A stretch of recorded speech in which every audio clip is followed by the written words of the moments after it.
Welcome to the Intuitive Hour with psychic medium, author, and intuitive life coach, MICHELLEI Beltran. The Intuitive Hour will empower you to learn how to magnify your intuitive voice. Listen in and expand your understanding of what it means to be psychic and how to awaken, amplify, and trust your inner voice. Hello, everyone, and welcome. This is the Intuitive Hour, Awaken Your Inner Voice. I'm your host, MICHELLEI Beltran, and we are here with another wonderful episode all about empaths, highly sensitive people, and clairsentience. I'm real happy you're here. This is an exciting episode I was very happy to put together, and it is inspired by an avid listener of the Intuitive Hour who wanted to know the difference between an empath and a clairsentient. All right, so let's begin. This is really actually much easier than you might think. Indeed, there are some similarities between the three, but there is one stark difference. And as you're listening today, see if you can tune into that. Okay, so first I will say that you might think of each of these abilities in layers. One being slightly more enhanced than the next, yet equally special in their own way. They are indeed similar, as I've mentioned, and you may be exclusively one more so than the other as well.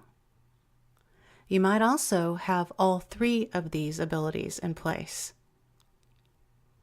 Remember that regardless of your lean or ability, these are true gifts. Honor them, care for them, and use them for the highest of good, love, and light.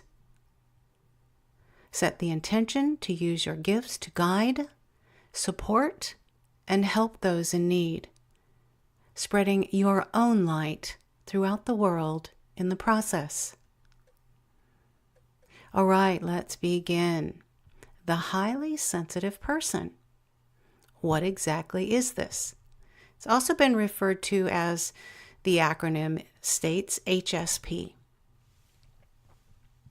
This term actually began to receive notoriety some years ago by a psychologist named Dr. Elaine Aron.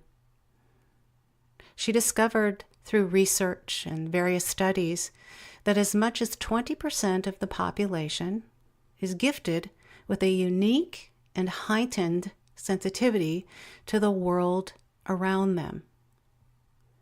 These people get things quick, they are a step ahead, and they are very inclined to notice more around their external stimuli and environment than the average person. So how do you know if you're highly sensitive? First, you're going to know by a sensitivity to all of your senses, smell, taste, sound, feelings or emotions. Sight as well.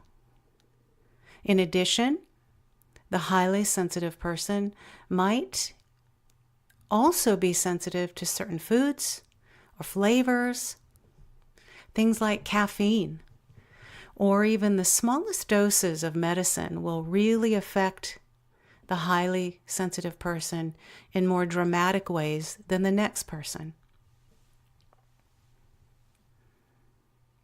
If you find that you are sensitive to bright lights, for example, especially fluorescent lights, you may be a highly sensitive person.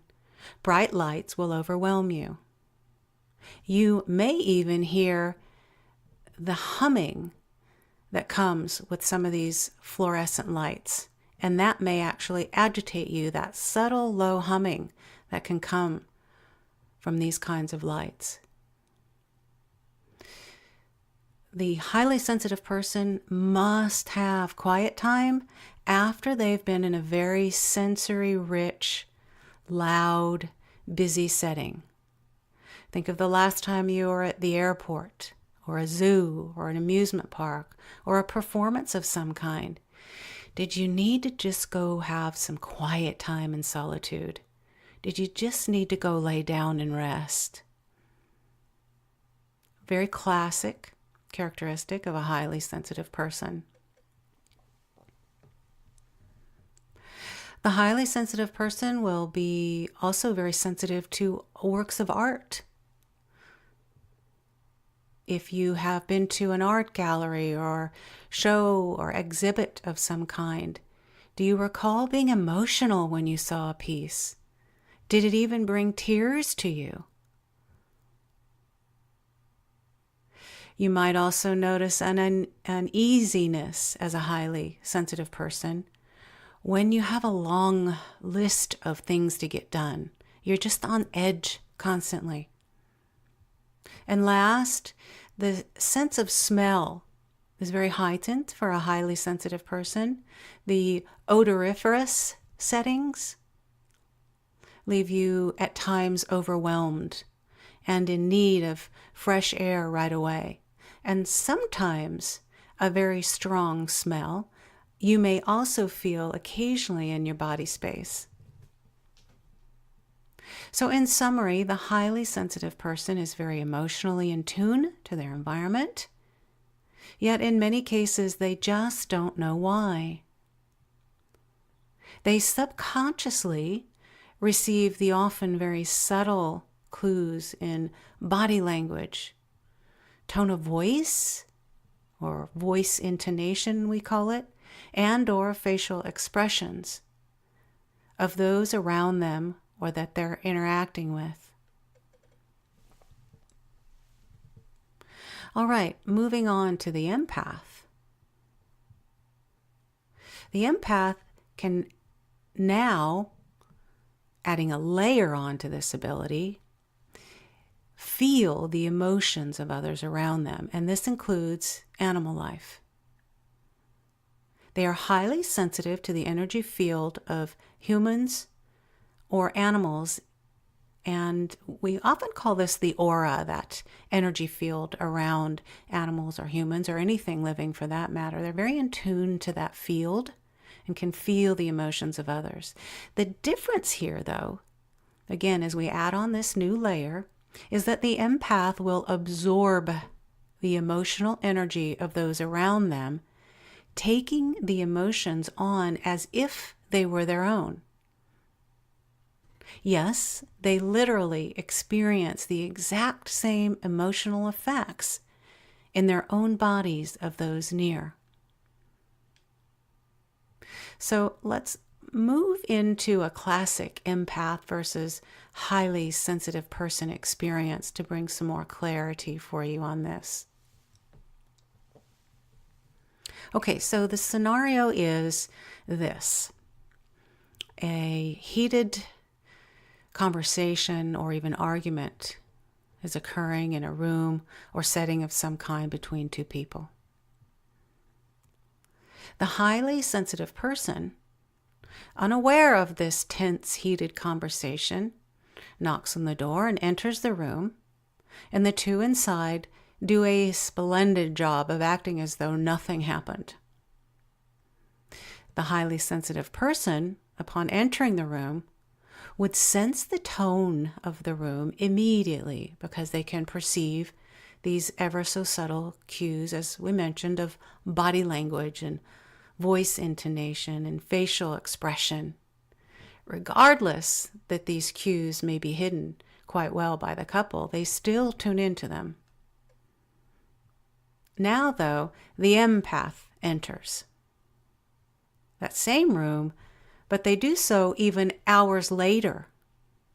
Hours after the arguing had taken place, the two have left the room, and the empath will enter and still feel and even absorb the emotional residual energy from the argument without any obvious physical evidence that it took place. So perhaps that will help you to understand the difference between the two a little bit further. There really is no hard, fast rule, but you might think of it like this. Most empaths are highly sensitive people, but not all highly sensitive people are empaths. Okay, a few examples of empathic traits. The empath will have to turn off the television when they see violence or tragedy. It's too much. They can't watch it. Off the TV goes. The empath will literally feel the emotion of others when they are near them. They have a pain of heartache in their heart. They have a literal aching in a limb, a headache that they know isn't their own, and sometimes they don't know, but often they do. They know it's not their own. It's resonating from someone around them.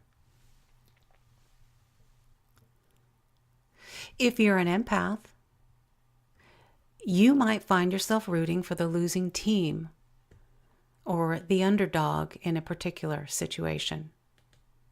You find yourself wanting to root for those who need support or appear to be on the losing end. Empaths are very creative, have extremely rich imaginations, and so will also have very vivid dreams as a result.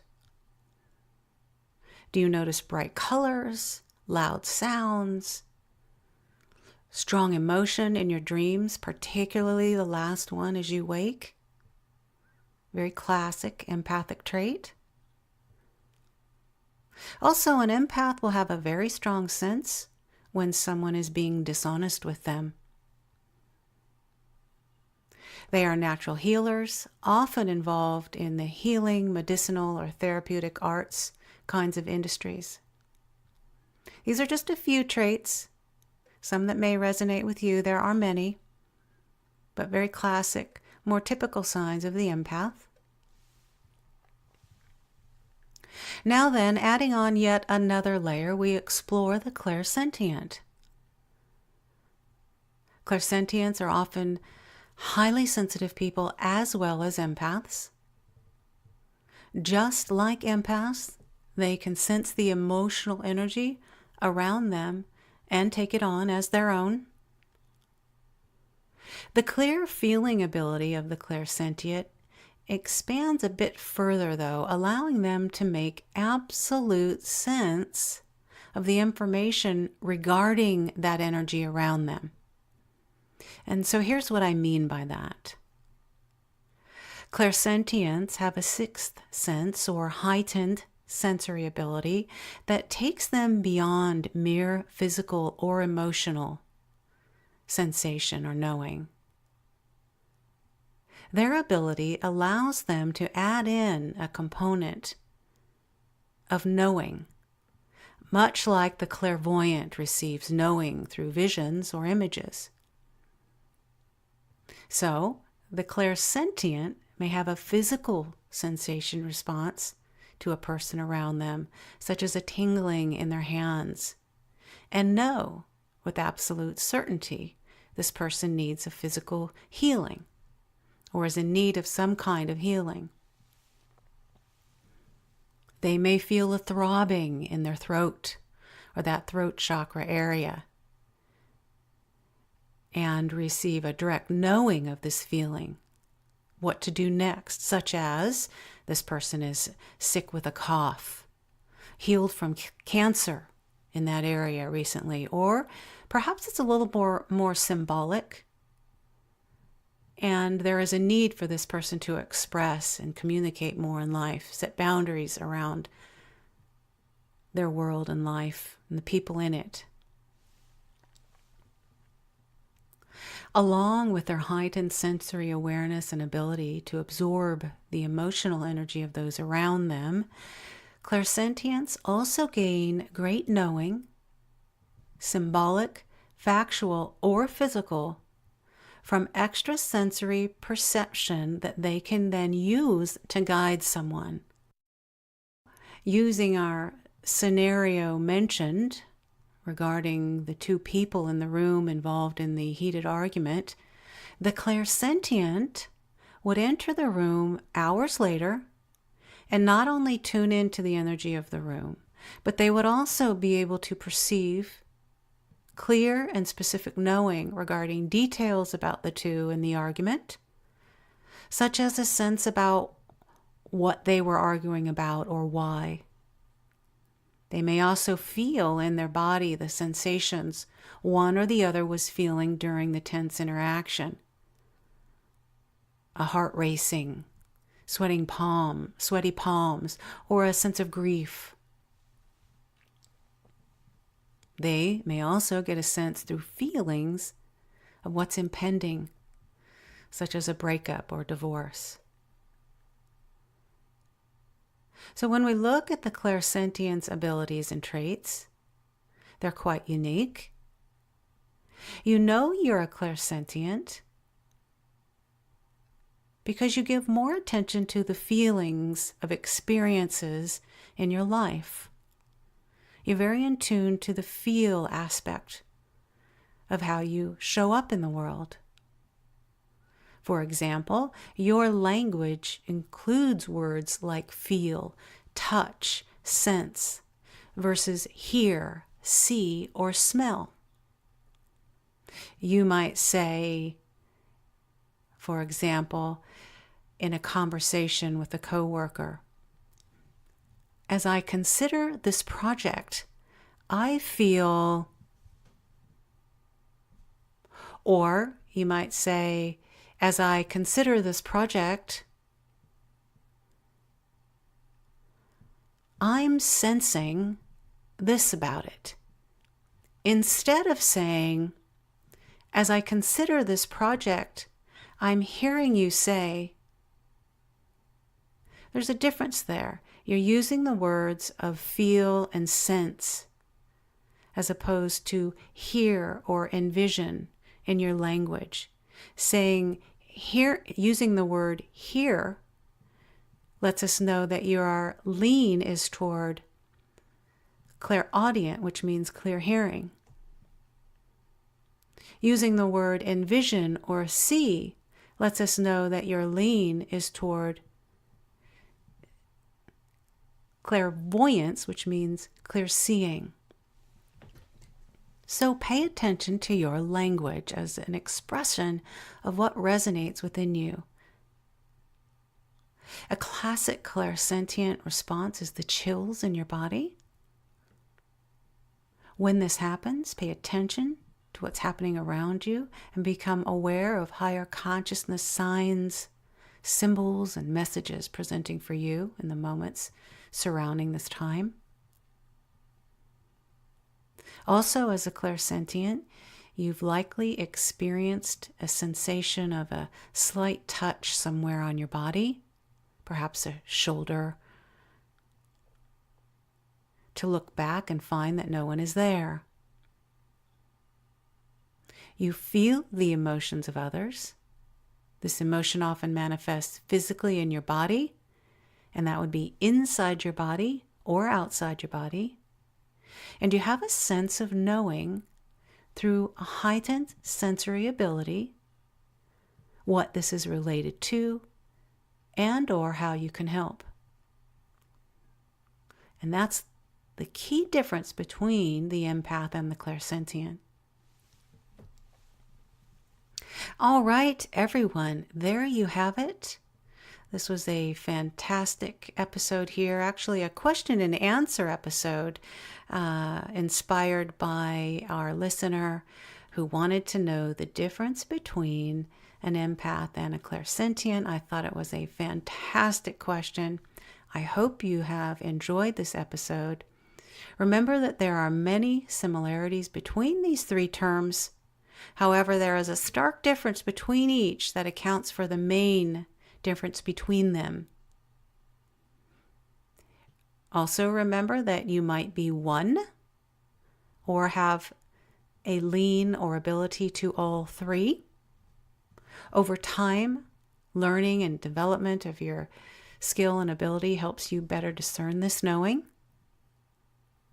I hope that this new level of understanding of these, what I call emotional abilities, have pointed you in a new and valuable direction. All right, everyone, have a wonderful rest of your week, and I look forward to visiting with you all here next week. All right, bye-bye. Thanks for listening to the Intuitive Hour with Michelle Beltran. If you like what you heard, please share our podcast with a friend, and be sure to visit michellebeltran.com to get Michelle's popular Develop Your Clairvoyance ebook.